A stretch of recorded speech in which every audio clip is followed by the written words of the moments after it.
What's up, guys? I'm Joshua Henslee, and you're watching the CoinGeek Roundtable. Today, I'll be hosting a discussion on 1Sat Ordinals and Ordinals in general, and why this protocol has been adopted throughout the digital currency space. So since we're live, feel free to join in, leave your questions in the comments section, and we'll try to address them throughout the stream. But first, take a look at this.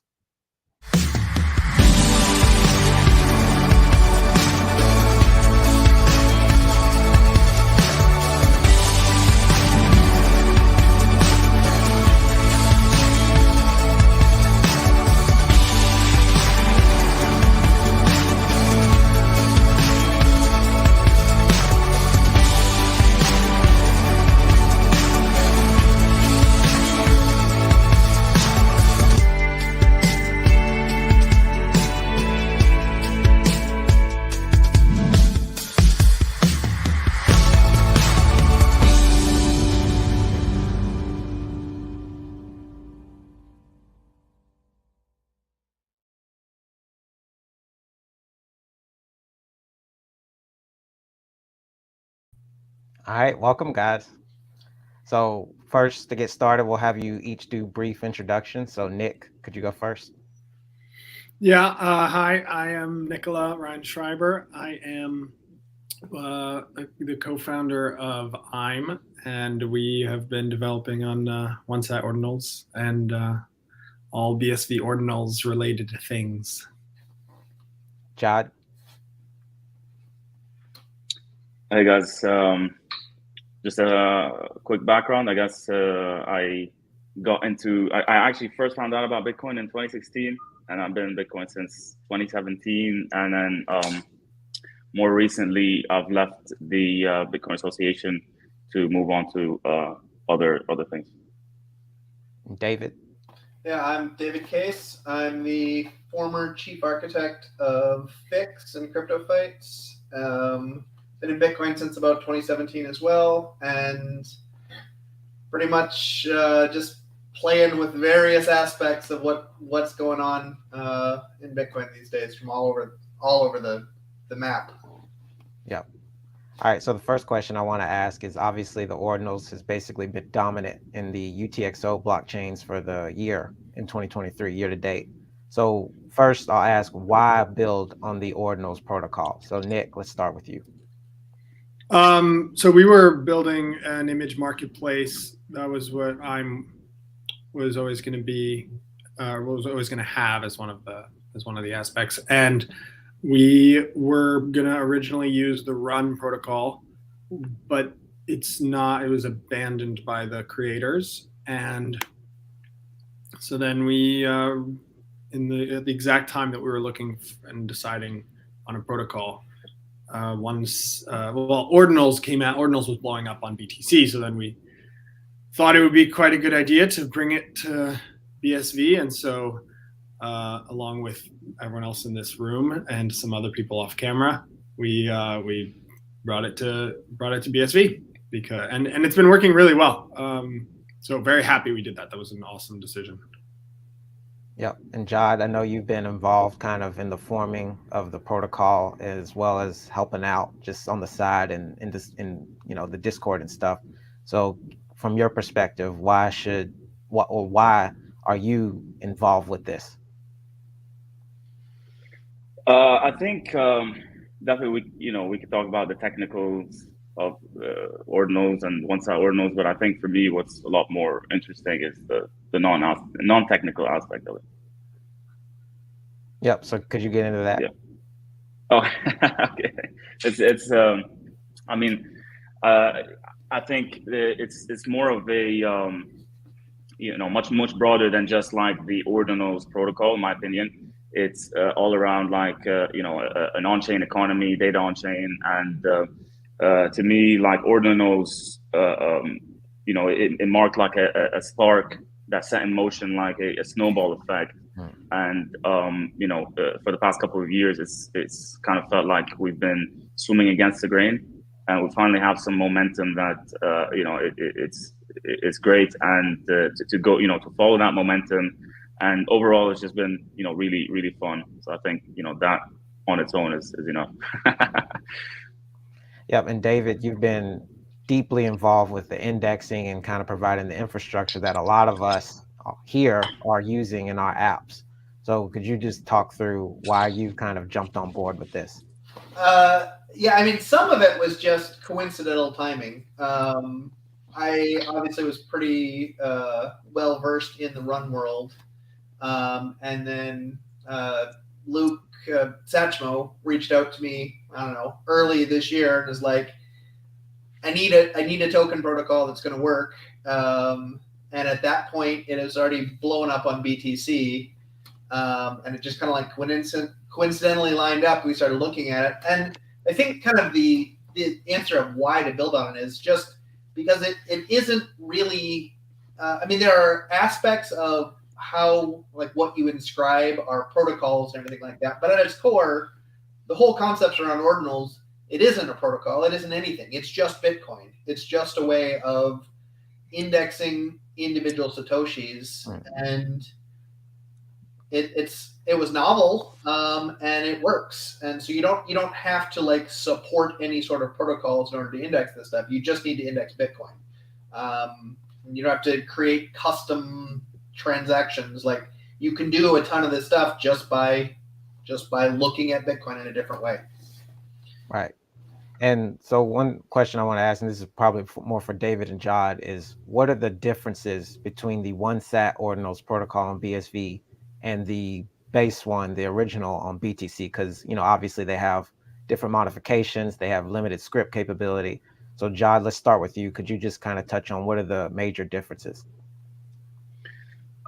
Sure. So when we first found out about like ordinals on BTC and stuff, and then we started discussing this, it kind of, as Dave mentioned, it coincided with Run sort of dying, and then like Money Button dying, and a lot of the Unwriter tools dying as well. And it was clear that we needed something, and that's also like a central theme around on-chain data, which we can get into later, which is around longevity of things that actually can last. But back to the original question is, we wanted to sort of ride the momentum that was going in BTC with like data on chain and stuff. So at first, there were some ideas of take this ordinals protocol, make it better, because stuff on BSV is better, but we kind of wanted to sort of fit into the same mindset, the same like frame that people are used to with ordinals, instead of going at it against the grain. So we kind of wanted to just follow the the wave that was set out by BTC, and similar to like Doginals on Dogecoin, or Litecoin ordinals. So kind of fit in that circle. Yep. And David, how does it differ? Because I know you're also involved with some of the protocol stuff. Yeah. I mean, mostly the way it differs is in that BTC is very limited. And so the fact that this even came out on BTC was because someone kind of figured out a way they could hack in a solution of how to record data using Taproot, which is a fairly recent addition to BTC. And so on BTC, it's fairly complicated, in that you basically have to kind of like pre-calculate whatever the file is that you're going to inscribe, and then you need to like write a transaction out that has a hash of that file embedded in it, and then you have to spend that output and reveal. Like it's a kind of convoluted process, and most of that convolution is just because that's the only way you can get data onto BTC. Where on the BSV side, it's just way simpler. Like you just write an output that has the data in it. It's a single transaction, and it's quick, cheap, easy. That's kind of the main differences, though. Yeah. And obviously one of the big things is, we have a lot of adoption within our BSV ecosystem, but obviously most of the liquidity and activity and volume still remains on BTC. So Nick, what I want to ask you is, you were kind of your business came out this year, right? And Ordinals didn't start until January, I think late January. So my question is, why build Aym with BSV Ordinals versus BTC Ordinals?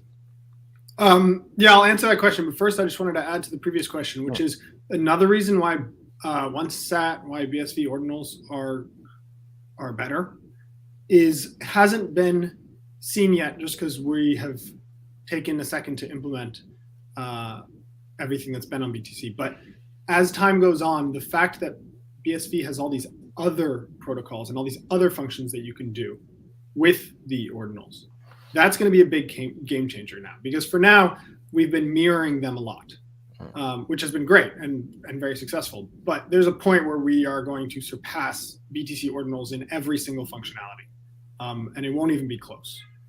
And so that's I wanted to add that. But the question about BT, well, that also is the answer to your other question, which is why on BSV rather than BTC? Because yes, the BTC wave has been gigantic, and there are a lot of people from BSV who went and did very well building BTC Ordinals.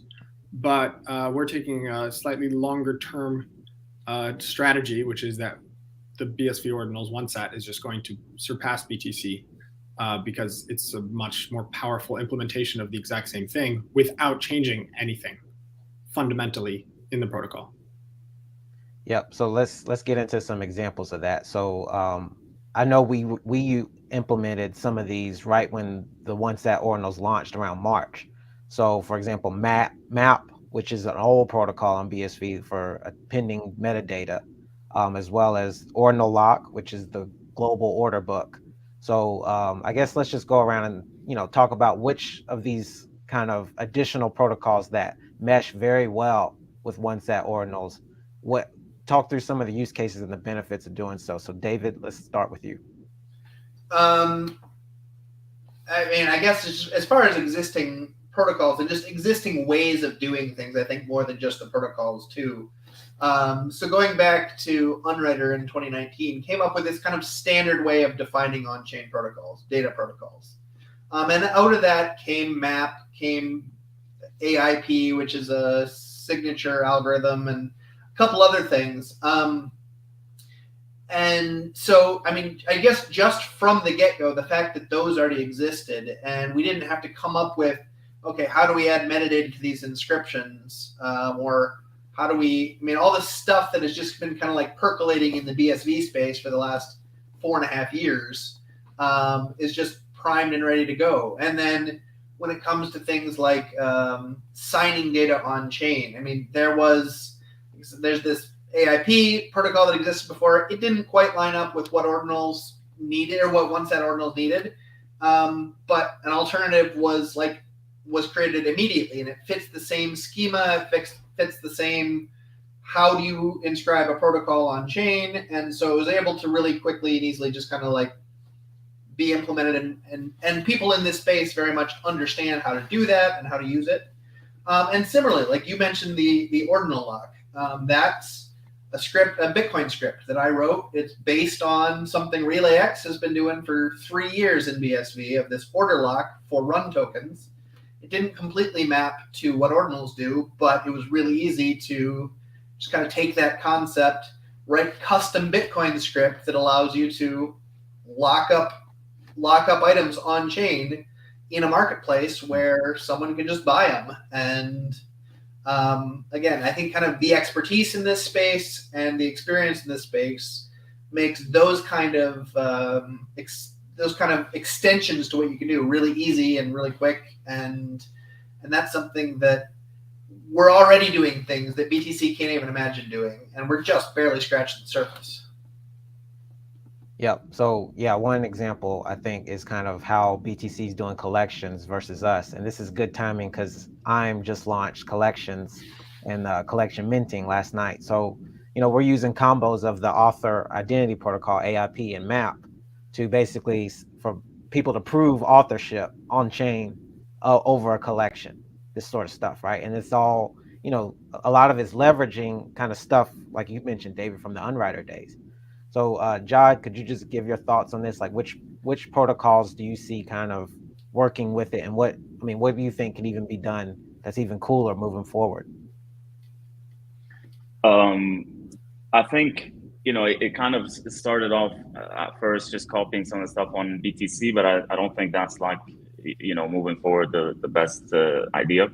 I think definitely, there are things that aren't possible on BTC that are a lot more interesting.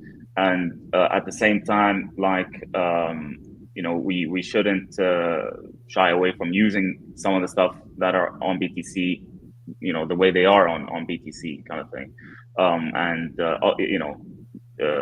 Things like, for example, bitmap or some of the tokens, or whatever is on BTC. It's clear that that stuff has kind of taken off, and the people are there, and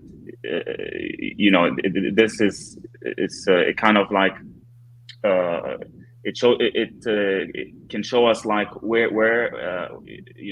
the edges of the technology are, and how people are starting to become accustomed to it, kind of thing. So it's like, if you compare it to the early days of the internet, even though some people started using things like AOL and stuff that weren't going to be able to be extended out and have a lot more use cases, it's still really important to be involved in AOL and see how things are developing, because you can't like predict what the market demand is, and where the product market fit is exactly. And I think there's a lot to be learned there, and things are always changing, so I guess we can't really predict. Like, things are moving so quickly. Every day there's like a new idea. I'm like, holy shit, this is fucking crazy. But it's that's the nature of like building on chain, where someone comes out with an idea and it's like interoperable. Anyone can like take it and build on top of it, and then it's just gonna last, even though the original person that came up with that idea completely goes, or is not seen from, or doesn't add to anything afterwards. Yeah, Jad is getting at something very important, which is that is the nature of an on-chain economy, which is that people come in and throw ideas out there and then just leave, and now the crowd is left with playing with their new toys, and people can create incredible things without the original creator. So it flips the idea of companies doing everything top down on its head, where now it's much more fluid and everyone can interact in a more Bitcoin native way. Yeah, I mean, unfortunately, sorry there, Josh, just to follow up. Unfortunately, over the past couple of years on BSV, we haven't been really good at doing that. So that's why things like money button failing, run failing, Unwriters tools failing, a lot of that stuff.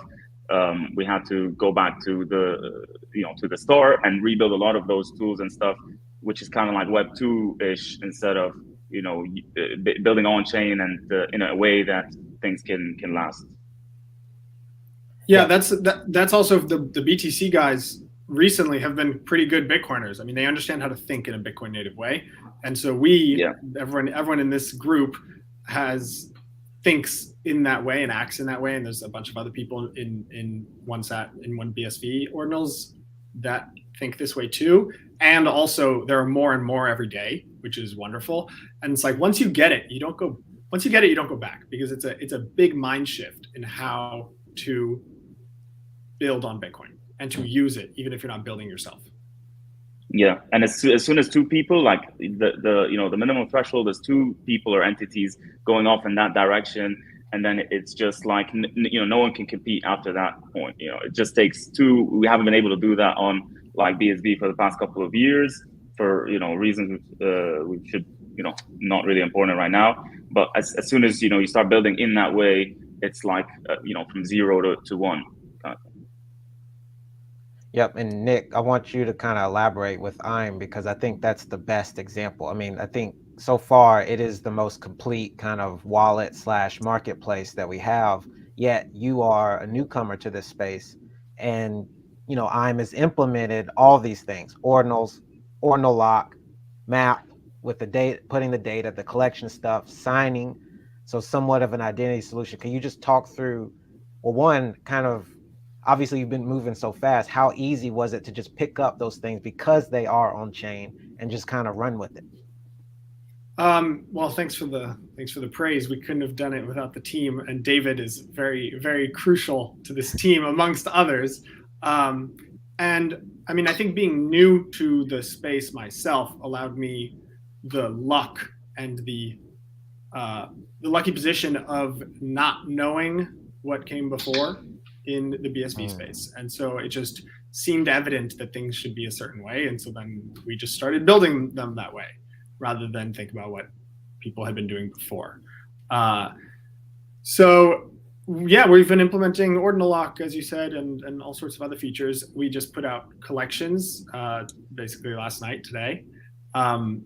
This is now the only place that you can mint collections and view your collections and sell your collections. They're organized in quite a nice, comprehensive way.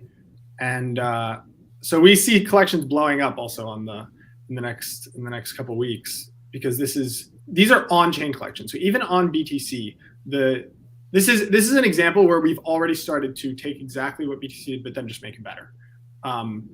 Because the BTC Ordinal collections are not on chain. You just have to you throw everything on chain, and then after the fact you point as the website just decides what's in the collection. Here, you as the creator are tagging all the information together so that anybody can pick up the collection just by looking at the chain.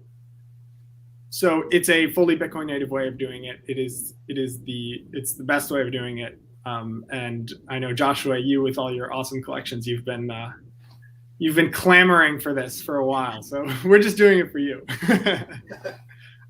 Yeah, to the point about the speed earlier, two of my collections were done before there was even a standard or any other person implemented it. So we're having to kind of go back already within a matter of days, weeks, to try to retrofit stuff. Like, something I did 3 months ago is already technically outdated, right? Like, that's how fast things are going. David, I think that's because you did it before it was dated in the first place. So, so Nick mentioned that David, you've been working closely with them to implement this stuff. So can you just kind of talk through that process? Because, like I said, the speed, I think, has been the most impressive thing. The process of working with Aym? Yeah. I mean, it's been kind of a whirlwind, actually, in that there's lots of different little things that we're working on at the same time. So there's definitely kind of a what's ready first. Okay, let's get that in there. But it's just kind of like there's a lot of just throwing ideas around and talking through stuff and flushing it out. And some of it goes places, others of it don't, or haven't yet, or whatever. And I want to say right now, we've probably got 3 or 4 other things along the lines of collections of like, okay, these are features we've been working on, but it's not like we're in this linear world with a product roadmap and you can plan this stuff out. It's really, let's see if we can figure out how to do this. Let's see if we can figure out how to do that. And then at some point it's ready and it makes sense and we get it out there. But it's certainly not going to say there's some grand master plan other than throwing stuff at the wall and see what sticks. Yeah, at the beginning of every week, we just sit down and decide what we're working on for the week. Because there's so many things that we can build that people will love. And so that's just how the workflow works in such a fast moving economy.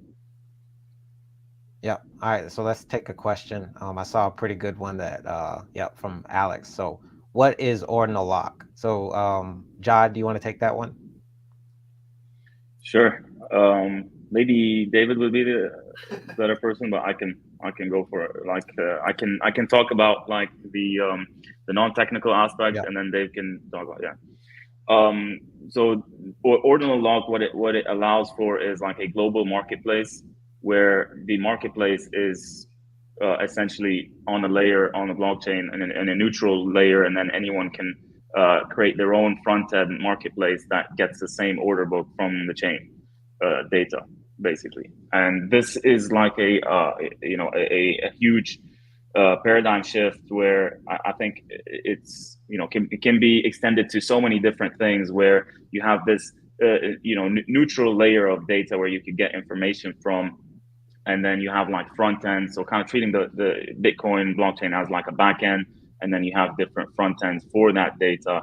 And then this is a very specialized use case where you can have like orders on chain, but imagine your whole life on chain, and then you basically in that way you've removed like a gatekeeping layer that exists with so many products in Web 2 today, where a lot of the relationships are coupled. So something I talk about a lot is decoupling the relationships of data curation on one end and data storage and ownership on another end. Where right now with a lot of the Web 2 apps and products, people are so desensitized to having that one big relationship, where it doesn't need to be the case that way, and people are realizing a lot of the problems. Things like Reddit. More recently, they wanted to jack up their API pricing, and then there's like a massive issues there with the people taking the subreddits private. Twitter, YouTube, all that stuff. Monetizing on Twitter, for example, if you can think of it as like sharing your YouTube video in Twitter. It plays the video in Twitter, but instead of having YouTube, owning that video, it's kind of on the blockchain in this neutral layer where anyone can pick that up, instead of pushing down the gatekeeping layer to YouTube, doing it that way. And with Elon Musk, he's trying to make the X everything app to kind of solve that in one go. But this is like the other end of the spectrum. I mean, what Jad is explaining is why this is useful for the end user. So, and David will go into the details of how we technically implement it, but basically, as the end user, the equivalence is if you wanted to list something on eBay, it would instantly appear on Facebook Marketplace and on Craigslist and everywhere else. Or if you listed on one real estate website, every single real estate website would instantly have the same thing. So you don't have to go across. Anyone can buy from wherever. That is a huge benefit to a user. The token you're selling, the image you're selling, whatever you're selling on chain is much more likely to be sold. So users are the ones who should care about this, not actually the technical people who care about protocols like us, which is the user should care because it's just a better experience for you. And so as a user, you should want ordinal lock rather than the other ways that some other companies do it.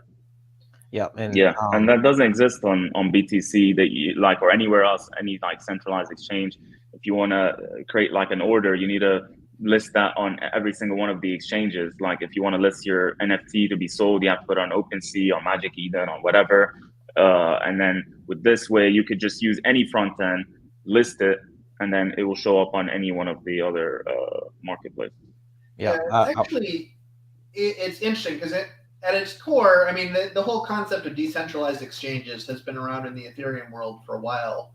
This isn't really a decentralized exchange, but what it is it's decentralized liquidity. It's a decentralized order book. So at its core, I mean, it's a really simple Bitcoin script. And again, RelayX gets all the credit for this idea. I just modified their idea a little bit. But basically what it is you're locking you're locking a Bitcoin output. It could be anything, but obviously in the case here, we're talking about an ordinal. It could be an NFT that you own. And the Bitcoin script you're locking it up pretty much says there are two ways you can unlock it. One, if you're the person who listed it, you can unlist it. And the other way is simply saying anyone who pays a specified amount of money to a specified Bitcoin address can unlock this item. So it's really just putting it out there into the world that says you can spend this. Anyone can spend this if you spend it in a transaction that pays me the price that I'm asking for.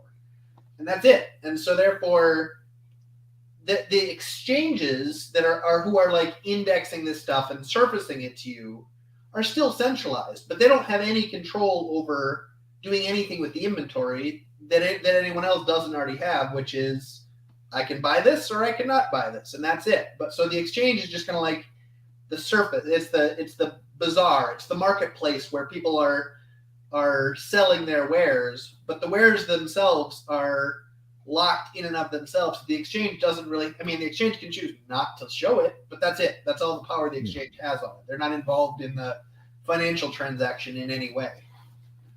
Right. And the point I want to harp on something you mentioned, Dave, which is the decentralized liquidity.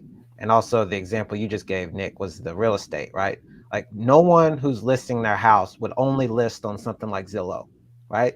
So users are going to use this because It's the same thing with the real estate multiple listing service, except it's even better than that because that's a private database and that has all kinds of syncing issues because it's not on chain, right? I'm sure they're using some APIs to MLS, realtors, basically cartel database. But here, it's all public. And like you said, Dave, any market can choose and curate however they want, but everyone can come to the same conclusion of what that order book looks like.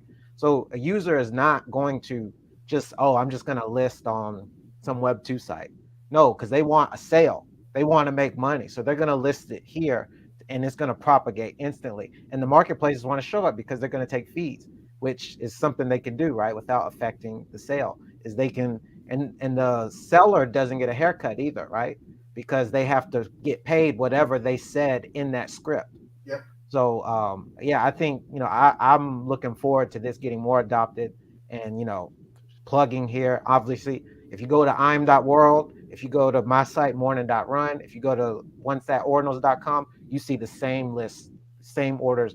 You pick your user experience, you pick your wallet, however you want to buy it. Okay. Yeah, this whole thing empowers the user. It puts it puts the initiative back into the hands of the user rather than all these big silos in Web2 who try to suck value from you. Like Spotify, which started out by giving users a certain amount of money like 10 years ago, and progressively every year the musicians make less and less money per stream. And that's because now Spotify has this big moat where they can just suck money out of the artists. And this makes it impossible for anybody to do that. So it's not like this is a temporary thing and then later the marketplaces can shift it up on you and start sucking all the value from you. It's like, this is a permanent thing. This will always be the case. You will always own your ordinal locks, and therefore you have the power as the user and you can make more money. Yep. So I look forward to this kind of script feature getting more adopted. So kind of another reason. So, you know, I think it's better if more marketplaces adopt this versus having kind of the private server model, right? So in that same vein with ordinals in general, one of the big reasons I think it's injected so much energy into the BSV space is because a lot of different parties have rallied around that. Whereas before, you know, we still have like 10 different token protocols. I think, honestly, fortunately, some of them are dying, which is good because it's going to push people to where the economic activity is. So my next question is, why should the ecosystem, or why should not the ecosystem, rally around a single token protocol? I want to start with you, Jod, because me and you've kind of talked about this a lot in private. Yeah. I think, you know, I've been guilty of some of this in the past, but, you know, a lesson that we've learned much more recently with BTC is if you look at their BRC20, it's literally the worst protocol, you know, ever. You know, if you're like, you know, taking the piss and you wanted to create the most inefficient like protocol, it would be that. But at the end of the day, you know, no one gives a shit. This is the one that you know, got the most adoption, and you know, ultimately, you know, what this lesson teaches you is a lot of technicals doesn't really matter at all. It's you know, it's the network effect and the people. Ultimately, you know, the people, you know, the whole value of, you know, Bitcoin and everything is the people. So that, you know, that was definitely a lesson that we learned the hard way a lot on BSV. So you know, technically we could have used any protocol as long as people you know, join that network effect. And you know, some of the things that we were talking about, you know, big credit to Relay for doing a lot of this stuff, but it didn't really show because they were the only ones doing it. So the value, you know, was not clear to anyone because they were the only ones, and it didn't show, obviously. But as long, you know, once the network effects you know, combine, you see a lot of the value there. And then with ordinals, you know, because we're talking about the technical stuff, it's just, you know, a really clean, like technical solution. It works very well. I think one thing, we finally crossed the milestone of people going around in, you know, in circles, in my opinion, trying to solve the back to Genesis problem, and just embrace indexers. like the rest of the crypto industry. So I think, that's been a massive milestone. And then it seems that a lot of the network effects are building around us. So it only makes sense to also join them. Yep. And David, you've been largely responsible for building this great indexer that a lot of us are kind of relying on, that makes it super easy to just bootstrap stuff. So could you give your opinion on this? Yeah, actually, I think that everyone kind of pulling together and having just this base agreed upon concept of these are inscriptions, this is how we track the concept of ordinals. Like those basic things have allowed, I mean, you look at the BTC space and you look at how many different nutty ideas, some good, some bad, some weird, people are doing just because there's, okay, here's this basic concept that says I have non-fungible tokens on Bitcoin, and I have a way of recording some data to those. Well, from that, you get all these ideas. You get naming services. You get fungible tokens. You get bitmap, which is like a way of defining virtual worlds. And it's like all this stuff that just by having that like base unit of here's a non-fungible token and here's how I put some data on it, has opened up tons of different ideas of people just throwing stuff at the wall. And some of it's really, really cool and some of it's not. But by having that kind of base commonality of we have a token that works, that allows everyone to just start building on top of that one direction. So in the run world, like there was a number of us that were working on run, and there was some things, okay, Relay might work on one thing, or we at Crypto Fights might have worked on another thing, but it's like it's still this little ecosystem that only could ever work with the idea of run. And because some other problems with run, interoperability still became a big issue, where this is just stripped down basic. There's not a whole bunch of complex functionality. There's not anything. It's just basic concepts that by getting on that same standard of this same basic concept, everyone else has the freedom to kind of fan out their ideas that all build on this one idea, not 3 people building on this idea, 6 people building on this idea, and they don't really overlap because the technologies they're built upon are so fundamentally different. Yeah, it's basically, I mean, 1Sat Ordinals is like Occam's razor for token protocols. So because BSV had all this functionality, people were building these way more complicated protocols. But then it just took the limitations from BTC to show everyone that maybe the simplest might just be the best. It's hardest to get simple than it is to have something complicated anyway. Yeah, well, I mean, this pretty much, it allows kind of the Unix mindset where like a Unix or Linux operating system, like the whole idea of any of them is you have little tiny pieces that do one thing and they do it well. And then on top of that, you can kind of use those little pieces to talk to other pieces, And as you start building together all those pieces, you start having a very compelling system. Well, in the same way, I mean, you look at something like Run, you look at something like Tokenized, you look at like, there's all this, like, let's try and solve all these different use cases and let's try to make an end-to-end solution. And what Ordinals is not that. Ordinals is this little tiny piece. And that really frees up that little piece to be able to plug into anything else rather than you need to have this whole end-to-end complex thing that plugs into this other whole end-to-end complex thing. That's not what it's all about. Yeah, and I think to that point, kind of with that's happened very rapidly that BTC has shown is that BSV, as far as I know, is the only chain that tried this path of 52,000 different token protocols, whereas ETH, Doge, Litecoin, BTC, Solana, I'm pretty sure they all use the same fungible token standard and they all use the same NFT standard. Because the example would be, if you're going to do an ICO on ETH, God forbid at this point, you're going to use ERC20. You're not going to, you would be a clown, seriously, to try to make your own new token standard on ETH, right? Because you get all the support of the DEXs, all the support of the centralized exchanges immediately, kind of like what we're saying with the ordinal lock stuff.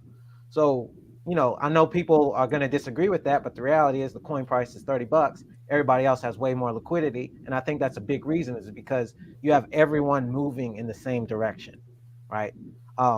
So on that point, the next question I want to ask is, I think a big criticism from outside is like, okay, yeah, cool, you guys are technically better, your outputs are 1Sat, your fees are low, but it's still a dead chain, nobody using it, and the price keeps dropping. So I want to ask you guys, why do we keep building ordinals on BSV despite the liquidity problem? So Nick, I want to start with you. So the liquidity will follow where there is value. And BSV Ordinals can provide more value just from a simple way, which is that, I mean, if it costs less to inscribe, then you just created a bigger margin on your sale. But then also, as we continue to make 1Sat better than the original BTC protocol by adding other things on top rather than by changing the original protocol.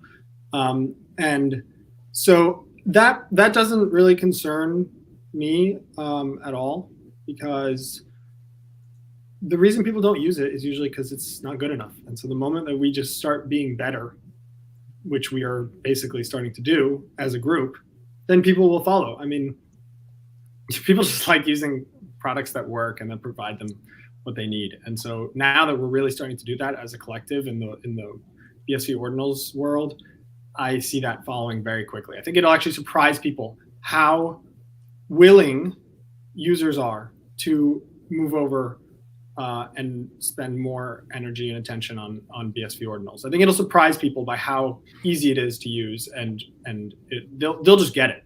Users will get it. Users are smart.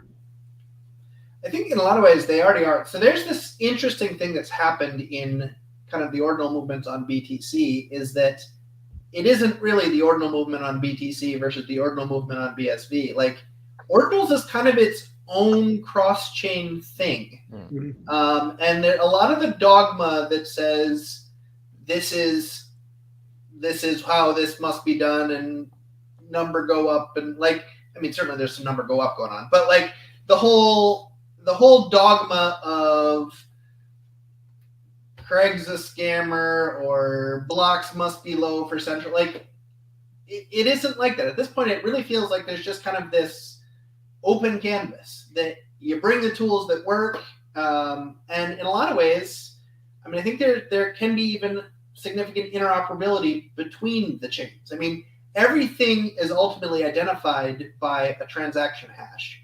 That's a 256-bit transaction hash that Bitcoin is built around this concept that says this is this is essentially unique for every purpose, which means if you inscribe something on BTC or you inscribe something on BSV, they both get a transaction hash, and the chances of those being the same hash is almost none. And so as we start looking at ways of putting content on chain that gets indexed and served up, well, that content can cross chains. The indexes of that data browsable websites where maybe the index page is on BTC, and that is your kind of route to the world, but all the files that you're showing are all inscribed on BSV because it's cheaper, and like we're very, very close to getting to the point that in order to serve this stuff up, you don't even have to care at all what chain this was inscribed on.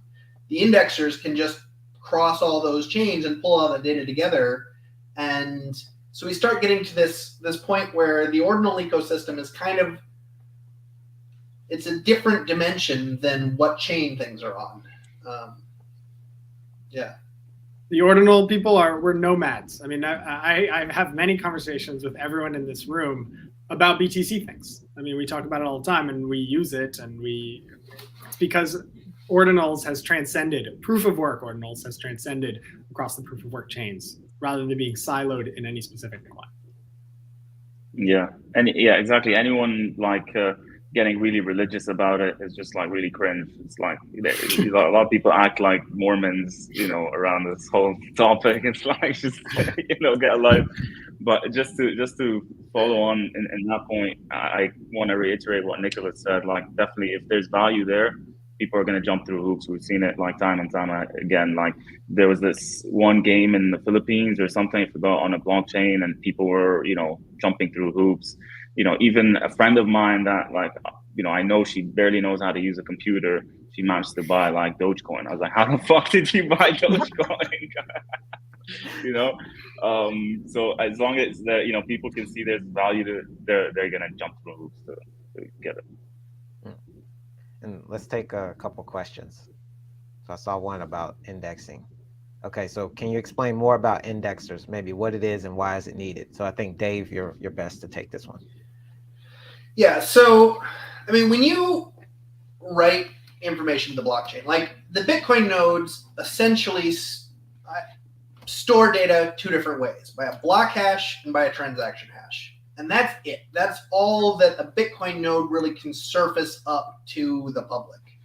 And so you have to basically have some way of knowing what is in these transactions. So I know that, okay, when I own this ordinal, like, what is it? What does it look like? How is it inscribed? Who actually owns it at this point in time? Like, I can't just ask a Bitcoin node, hey, who owns this thing? It doesn't have any concept about that. It just knows I've got transactions. Those transactions live in blocks. There's a couple other little things that it can provide, but there isn't even any concept of so right now, when you open up your wallet and it shows you what your balance is, there's nothing on miners' Bitcoin nodes or even on your own Bitcoin node that's going to tell you what is your balance. Something needs to go through every transaction that's happened on chain to figure out what UTXOs you own and all this other stuff. So even right now, a wallet you're using has an indexer of some sort.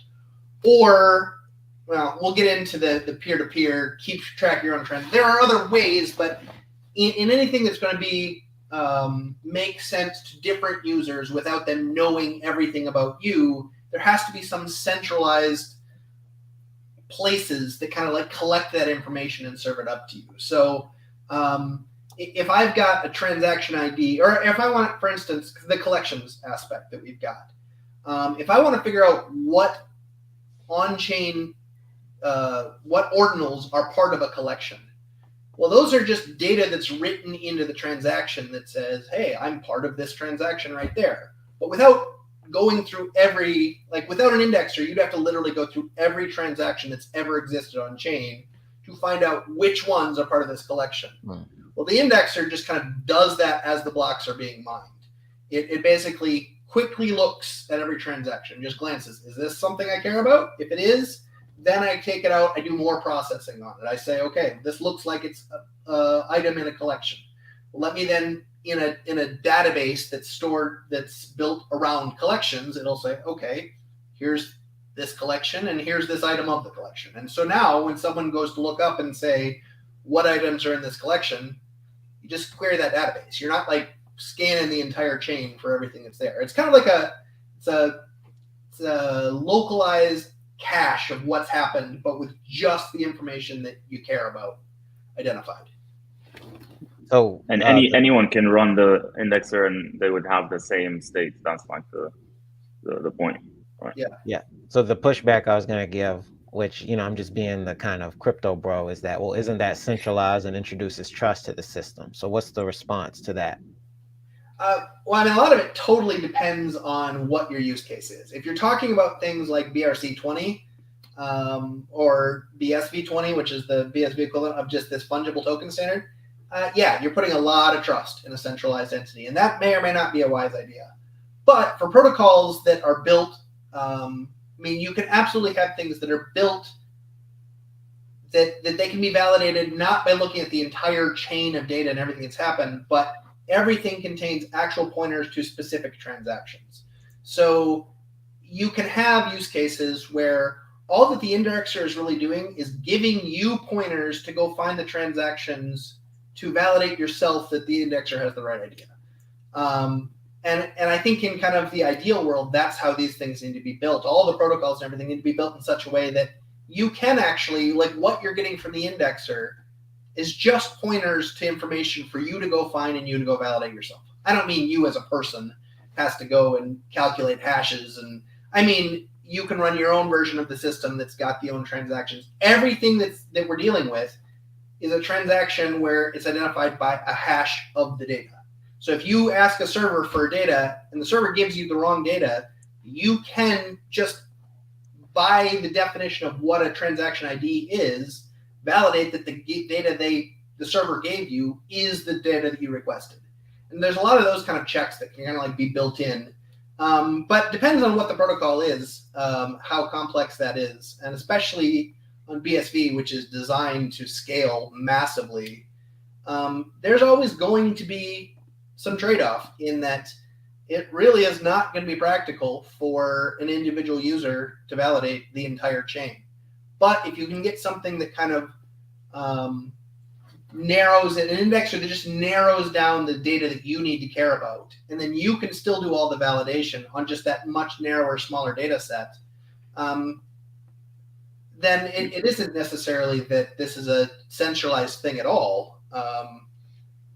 Yeah. I mean, ultimately, the market has shown us that people don't give a shit. Everyone in crypto uses indexers, and Ethereum runs on Infura. Everything on BTC as well now. So, that's enough. All right. Yeah. All right, let's take a couple more questions from the viewers. So the next thing to come is cross-chain communication, I assume, right? What will it take to make that happen? So I think Brandon's question is alluding to what you touched on, David, which was the uniqueness of the TX hashes and potentially how, since the Ordinals is more of a movement and it is chain agnostic. So yeah, who wants to take this one?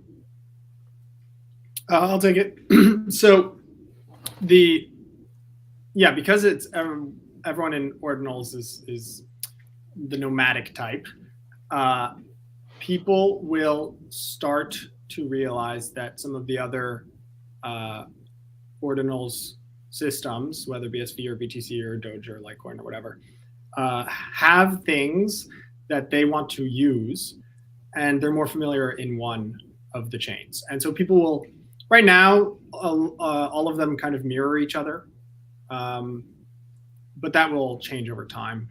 And so certain chains will be better at doing certain things for different Ordinals. The BTC one has lots of users and lots of liquidity. BSV is going to start having all these cool additions on top of it. So people will want to use both. And when they do, we will collectively build the ability for people to use it more easily in BTC, for example. So if BTC people want to use the BSV, if people in BTC, for example, want to make a video and store it on an Ordinal, then you can't really do that on BTC. So, but they want to be able to access it. And so then they're going to need to use BSV to store the video, and then they can create the Ordinal on BTC that references the BSV Ordinal. So all that stuff will come when people are clamoring for it, which is going to happen pretty soon. And I think to go back to like the example I was saying, like the question was about cross-chain communication, and in some ways that's kind of a bigger question, just because the functionalities and the capabilities of the chains are so different. And there's 5+ years, I mean more than that if you're going back to Dogecoin and Litecoin, of like differences in how they interpret script, differences in what the valid transaction is, differences in what limits are on transactions. So actual cross-chain communication gets pretty hard, but reading data from across chains. So there's been this kind of cool new shiny thing in BTC the last couple of weeks, which is this recursive inscriptions, which is basically just a way that you can have an inscription that can point to other inscriptions. Well, a few months ago, and then again revisited a few weeks ago, I was actually building something very similar on BSV. Neither of us had heard of each other. None of us had any clue what each other was doing. But essentially the idea is, okay, I can have a web page on chain, and in that web page, there can be links to images that are other inscriptions, or to CSS files that are other inscriptions, or links to other web pages that are inscriptions. And just by running this thing through a web server that just understands the kind of convention of what a link looks like for when you're referencing these other things, that's all that's required in order to serve this up such that a full website can exist on chain. But if the server that you're hitting that knows both chains, you can actually have users browse seamlessly across BSV to BTC, and the user has no clue. They don't even know these are inscriptions. They just know they're at a website and they're browsing a website. But what that website happens to be is all the links are such that they're pointing to inscriptions, not pointing to some files on a web server somewhere. All right, we've got one more question. I think that'll kind of take us to the close. Okay, so Free Knots asks, what is JPEG Wars? Who actually knows the answer to this? I've been seeing tweets and stuff, but I have no idea. John, do you know? Yeah, I might be wrong, but what I saw was it's something where you can like bet your NFTs in like a war, and then it works like cross-chain or something like that. Yeah, my understanding is that it's going to be some type of game where you can use NFTs from different blockchains, ordinal collections, and kind of fight against others. And they're going to have stats. I mean, the Twitter account's kind of ridiculous. Has been memeing and saying all kinds of crazy stuff, but it looks like it's going to be very interesting. So I'm looking forward to whenever it does come out. Okay, so let's try to do one last question here. Okay, I see one from Free Knots, if we can put it up. Yep. When open source metaverse land protocol for 1Sat? Okay, so yeah, this is interesting because, this is one of those things where the incentives caused by the high fee stuff on BTC make something like this viable. Whereas on BSV, I mean, if we didn't have transaction size limits, someone could just claim them all in a single transaction. So how do we actually implement this? Yeah, we'll see. We'll see. There's a lot of interesting ways to do it. I mean, that's what we're trying to figure out. So we will have a solution collectively in the 1Sat group. I'm not sure exactly what it is yet, but we're going to find a way to do it. David, I don't think it's going to be a first is first bitmap protocol as on BTC. But having said that, the whole idea that says we're going to map virtual lands based on data that's actually happened on chain, I think is brilliant. And I think that's one thing that's really cool about so much of this stuff is even if some of the ideas or some of the implementation ideas are questionable, or especially they might work with 1 megabyte blocks on BTC, but they will never work on 4 gigabyte blocks or more on BSV.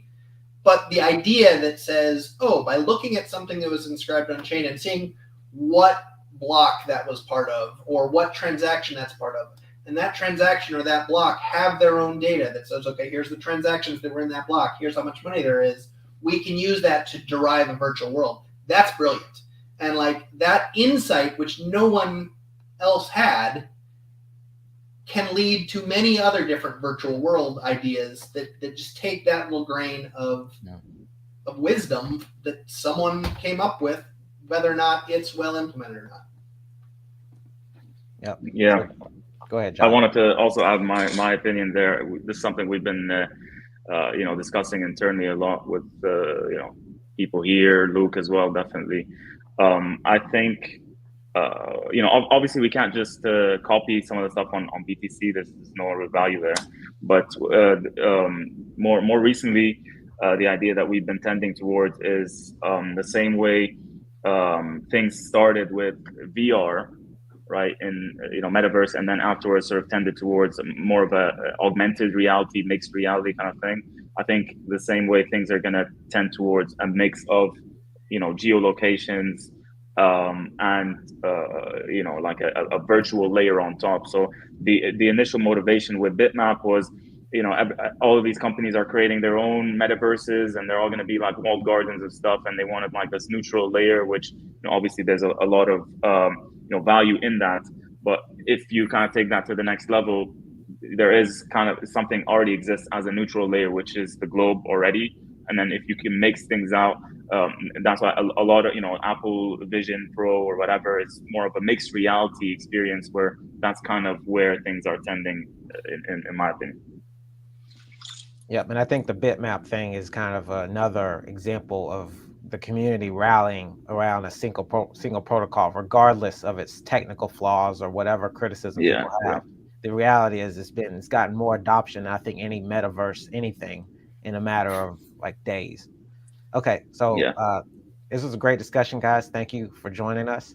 I enjoyed it, and I think it's important to talk about this stuff because I do think the momentum in the space is positive, and I think we'll just keep pushing forward and getting more users and hopefully make some money and frankly make this coin price finally go up. So thank you guys. Number go down technology. Superior. Yeah, exactly. On number go down 10. All right, thanks guys. All right, thanks guys. Cheers.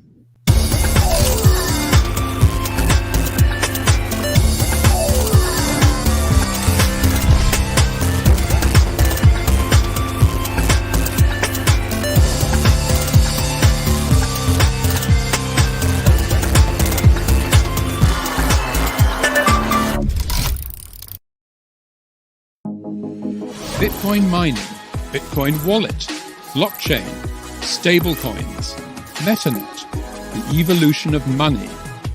Everybody is talking about Bitcoin today, but what exactly is it? Learn the basics from experts. Learn what Bitcoin is, how it works, and why it matters.